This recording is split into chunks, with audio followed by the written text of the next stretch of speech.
नमस्कार बच्चों, मैं भगवान दीन आप लोगों को कक्षा 8वीं की संस्कृत का प्रथम पाठ पढ़ाने जा रहा हूं, जिसका शीर्षक है सुभाष तान सुंदर वचन। गुड़ा गुड़ज्ञेश गुड़ा भवन्ति ते निर्गुणं प्राप्य भवन्ति दोषा सोऽसादतोया प्रभवन्ति नद्यः समुद्रम् आसाद् भवन्त्यपेया।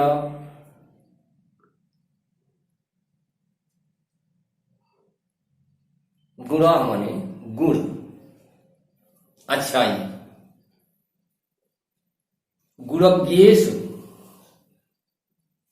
गुणवानों में, गुणज्ञेषु में सप्तमी व्यक्ति बहुवचन।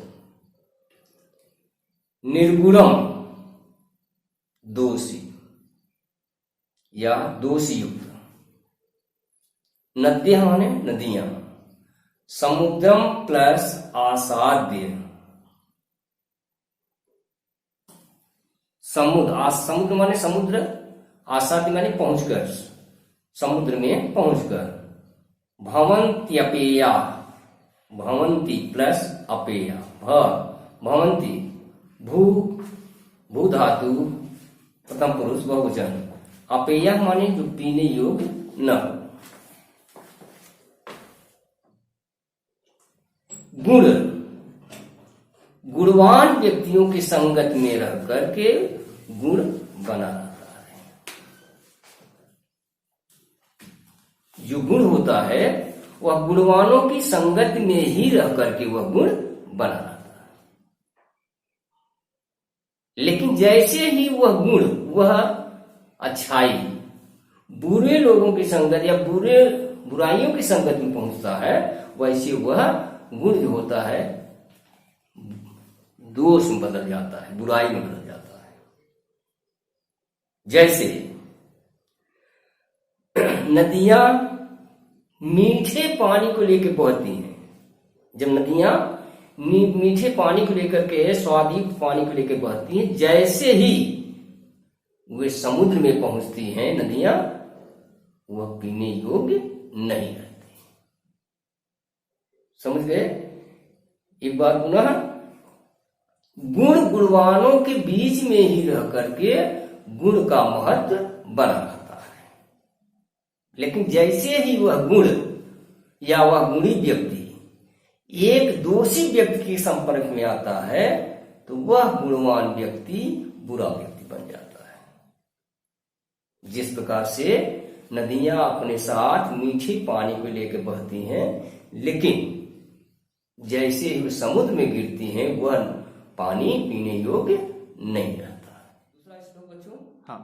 साहित्य संगीत कला विहीन साक्षात् पशु पुच्छ विषाणहीन तृणं न खादन्नपि जीवमानः तद्भागधेयं परम पशूनां। साहित्य, साहित्य की किताबें, संगीत गुनगुनाना, कला, कोई भी कला, विहीन है, जो इन सब से विहीन है, रहित है, जो सब इन सब में रुचि न रखता हो, साक्षात पशु, वह व्यक्ति पुच्छ विषाणहीन, पूंछ और सींग से रहित साक्षात पशु के समान है। हो गया? तृणं न खादन्नपि जीवमानम्, वह पशु जो घास न खाते हुए भी जीवित रहता है। तद्भा, ऐसे पशु जो है बड़े भाग्यशाली है। मतलब मनुष्य के पास पूंछ न होती, न सींग होता है, न तो घास खाता है, लेकिन फिर भी वह बिना घास खाए जीवित रहता है। अगला देखिए, तीसरा श्लोक।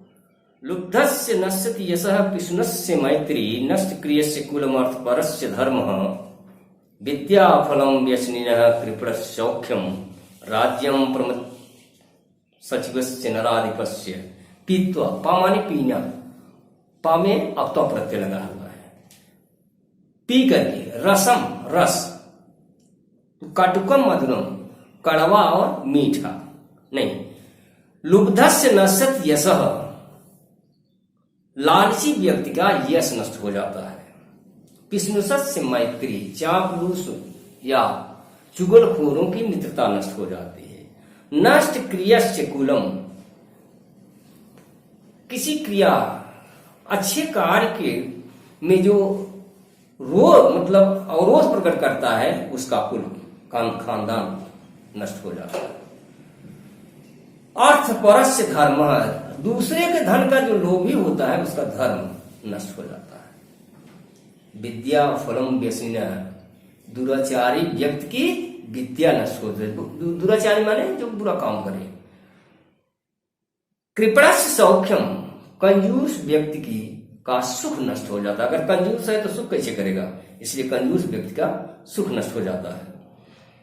राज्यम प्रमत्त सचिवस्य निराधिपस्य, अगर किसी भी राज्य का सचिव जो है, मुख्य सचिव जो है पागल है, उस राजा का राज्य नष्ट हो जाता है।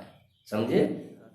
पीत्वा रसम तु कटुकम मधुरम समानम, माधुर्यमेव मधु जनेत मधुमक्षिका असौ, संतस्तथैव संसज्जन दुर्जनानाम श्रुत्वा वचः मधुर सूक्त रसम सृजन्ति। पीत्वा, पामाने पीना, अब तो प्रत्यय, पी करके क्या, कटुकम मधुरम, कड़वा और मीठे, क्या, रसम, कड़वे और मीठे रस को समानम माने एक समान पी करके, माधुर्यमेव, माधुर्यम प्लस एव, कौन, जनेत मधुमक्षिका असव, ये मधुमक्खियां शहद का निर्माण करती हैं। ये मधुमक्खियां कड़वे और मीठे रस को एक समान पी करके वे शहद का निर्माण करती हैं। तो संतस तथा उसी प्रकार से संत लोग, सज्जन लोग, सज्जन दुर्जनाना, सज्जनों और दुर्जनों की दोनों की बात को माने समान रूप से सुन करके मधुर सूक्त रसम सृजंती, मीठी वाणी का प्रयोग करते हैं। मतलब जो संत लोग होते हैं, सज्जन लोग होते हैं, वह दोनों में भेद नहीं करते, दोनों की बात को एक समान सुन करके तब मीठी वाणी का प्रयोग करते हैं। हाँ चलिए सर। विहाय पौरुषम यो ही दैवम अवलंबन्ते प्रसादम सिंहमत तस्य मूर्धिन तिष्ठन्ति वायसा, वायसा माने कौवा। विहाय पौरुषम, जो व्यक्ति पुरुषार्थ को छोड़ करके, परिश्रम को छोड़ करके, दैवम माने भगवान के भरोसे रहता है, वह व्यक्ति क्या भरोसे रहता है, वह उस कौवे के समान होता है, उस व्यक्ति के कौवे के समान होता है जो महल में रहते हुए शेर के सिर पर भी हमेशा बैठा रहता है। जो व्यक्ति पुरुषार्थ को, परिश्रम को, मेहनत को छोड़कर भगवान के भरोसे रहता है, सिंह में, महल में रहने वाले सिंह के सिर पर कौवा भी बैठता है। पुष्प पत्र फल छाया मूल वलकलदारुहि, धन्या मही रुगाई साम विमुखा यान्ति नार्थिन्यः। न माने नहीं, अर्थिन्य माने याचक, मांगने वाले। पुष्प पत्र, फूल, पत्ते, फल, छाया, छाल और लकड़ी, धन्या मही हुआ, ये पेड़ जो है धन्य है। जो येषां विमुख, जिससे विमुख होकर के या जिसके पास से याचक कभी लौटता नहीं है, अर्थात जरूर उसको कुछ न कुछ मिलता है। ये फल, फूल, पत्ते, छाल, लकड़ी, ये पेड़ जो है बड़े धन्य हैं, बड़े भाग्य से मिलते हैं, जिसके पास से कभी भी याचक लोग विमुख होके लौटते, वापस नहीं लौटते, अर्थात उनको कुछ न कुछ जरूर मिलता है इस पेड़, इन पेड़ों से।